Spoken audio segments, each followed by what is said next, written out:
lang mga kapatid, tara, gawa tayo ng pipino salad. Balatan ang pipino at hiwain ng manipis.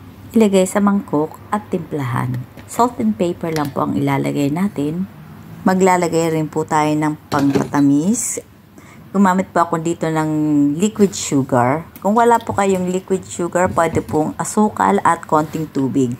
Maglalagay rin po tayo ng oil. Olive oil po ang gagamitin ko. Pero kung wala po kayo, yung normal cooking oil. Maglalagay rin po tayo ng vinegar o suka.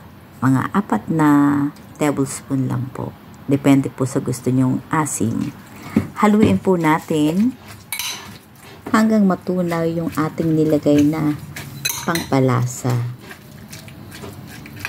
Pagkahalo po natin, takpan na po natin o set aside.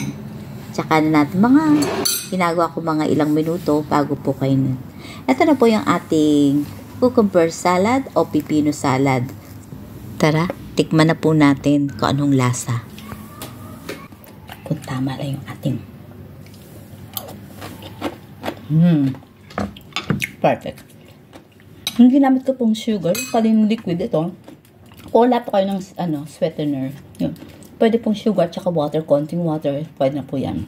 Yan po ginagamit ko sa mga salad. Kung wala kayo olive oil, yung normal cooking oil po. At salt and pepper. Sana nagustuhan nyo. Hanggang dito na lang po. Maraming salamat.